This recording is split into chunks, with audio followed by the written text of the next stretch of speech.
ನಟಿ ಸಮಂತಾ ಋತುಪ್ರಭು ನಟನೆಯ ಮಾ ಇಂಟಿ ಬಂಗಾರಂ ಸಿನಿಮಾ ಸೂಪರ್ ಹಿಟ್ ಆಗಿದೆ. ಅದರ ಜೊತೆಗೆ ಸಮಂತಾ ಮೊದಲ ಬಾರಿಗೆ ತಾಯಿ ಆಗ್ತಾ ಇದ್ದು ಆ ಖುಷಿಯನ್ನ ಸಹ ನಟಿ ಇತ್ತೀಚೆಗೆ ಹಂಚಿಕೊಂಡಿದ್ದಾರೆ. ಗರ್ಭಿಣಿ ಆಗ್ತಾ ಇರುವ ಸಮಂತಾ ಋತುಪ್ರಭು ತಾಯ್ತನಕ್ಕೆ ತಯಾರಾಗ್ತಾ ಇದ್ದಾರೆ. ವಿಶೇಷ ಡಯಟ್, ದಿನನಿತ್ಯದ ಕೆಲಸ ಕಾರ್ಯಗಳಲ್ಲಿ ಬದಲಾವಣೆಗಳನ್ನು ಸಹ ನಟಿ ಮಾಡಿಕೊಂಡಿದ್ದಾರೆ. ತಾಯ್ತನಕ್ಕಾಗಿ ದೊಡ್ಡ ಬದಲಾವಣೆ ಮಾಡಿಕೊಂಡಿದ್ದಾದರೂ ಸಹ ಒಂದು ವಿಷಯದಲ್ಲಿ ಮಾತ್ರ ಬದಲಾವಣೆ ಮಾಡಿಕೊಂಡಿಲ್ಲ, ಅದುವೇ ವರ್ಕೌಟ್. ಸಮಂತಾ ಋತುಪ್ರಭು ಕಳೆದ ಕೆಲ ವರ್ಷಗಳಿಂದ ಸಾಕಷ್ಟು ಆರೋಗ್ಯ ಸಮಸ್ಯೆ, ಮಾನಸಿಕ ಸಮಸ್ಯೆಗಳನ್ನು ಎದುರಿಸಿದ್ರು.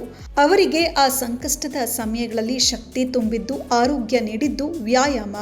ಹಾಗಾಗಿ ಈಗ ತಾಯಿ ಆಗುವ ಹೊಸ್ತಿಲಿನಲ್ಲಿಯೂ ಕೂಡ ವರ್ಕೌಟನ್ನು ಮಾತ್ರ ನಟಿ ಸಮಂತಾ ಬಿಟ್ಟಿಲ್ಲ. ಬೇಬಿ ಬಂಪ್ ಇದ್ರೂ ಸಹ ಅದರ ನಡುವೆ ವರ್ಕೌಟ್ ಮಾಡ್ತಾ ಇದ್ದಾರೆ. ತಾವು ವರ್ಕೌಟ್ ಮಾಡ್ತಾ ಇರುವ ವಿಡಿಯೋವನ್ನು ಸಹ ಸೋಷಿಯಲ್ ಮೀಡಿಯಾದಲ್ಲಿ ಹಂಚಿಕೊಂಡಿದ್ದಾರೆ. ಸಮಂತಾ ಅವರು ಕೆಲ ದಿನಗಳ ಹಿಂದೆಯಷ್ಟೇ ಸೋಷಿಯಲ್ ಮೀಡಿಯಾದಲ್ಲಿ ಪೋಸ್ಟ್ ಒಂದನ್ನು ಹಂಚಿಕೊಂಡಿದ್ರು.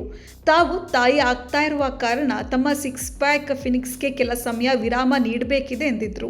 ಅದನ್ನು ನೋಡಿದ ಅಭಿಮಾನಿಗಳು ತಾಯಿ ಆಗ್ತಾ ಇರುವ ಕಾರಣಕ್ಕೆ ಸಮಂತಾ ಋತುಪ್ರಭು ವರ್ಕೌಟ್ನಿಂದ ಬಿಡುವು ಪಡೆಯಲಿದ್ದಾರೆ ಅಂದ್ಕೊಂಡಿದ್ರು. ಆದರೆ ಸಮಂತಾ ವರ್ಕೌಟ್ಗೆ ವಿದಾಯ ಹೇಳಿಲ್ಲ. ಆದರೆ ಇಂಟೆನ್ಸ್ ವರ್ಕೌಟ್ ಬದಲಿಗೆ ಕೆಲವು ದೇಹಕ್ಕೆ ಅವಶ್ಯಕವಾದ ವರ್ಕೌಟ್ಗಳನ್ನು ಮಾತ್ರವೇ ಮಾಡ್ತಾ ಇದ್ದಾರೆ, ಅದು ಟ್ರೈನರ್ನ ಮಾರ್ಗದರ್ಶನದಲ್ಲಿ. ಸಮಂತಾ ಮತ್ತು ರಾಜ್ ನಿಧಿಮೋರ್ ಅವರು ಕಳೆದ ವರ್ಷ ಡಿಸೆಂಬರ್ ತಿಂಗಳಲ್ಲಿ ಸರಳವಾಗಿ ಈಶಾ ಸೆಂಟರ್ನಲ್ಲಿ ಮದುವೆಯಾದರು. ಮದುವೆಯಾಗಿ ಕೆಲವೇ ತಿಂಗಳಲ್ಲಿ ಸಿಹಿ ಸುದ್ದಿಯನ್ನು ನೀಡಿದ್ದಾರೆ. ಸಮಂತಾ ಹಾಗೂ ರಾಜ್ ಇಬ್ಬರಿಗೂ ಸಹ ಇದು 2ನೇ ಮದುವೆಯಾಗಿದೆ. ಸಮಂತಾ ಋತುಪ್ರಭು ಹಲವು ವರ್ಷಗಳ ಕಾಲ ನಟ ನಾಗ ಚೈತನ್ಯ ಜೊತೆಗೆ ಪ್ರೀತಿಯಲ್ಲಿದ್ದರು. 2017ರಲ್ಲಿ ಈ ಇಬ್ಬರು ಬಲು ಅದ್ದೂರಿಯಾಗಿ ಮದುವೆಯಾಗಿದ್ದರು. ಬಳಿಕ 2017ರಲ್ಲಿ ವಿಚ್ಛೇದನ ಘೋಷಿಸಿದರು. ಅಂತೆಯೇ ರಾಜ್ ಸಹ ಈ ಹಿಂದೆ ಮದುವೆಯಾಗಿದ್ದರು.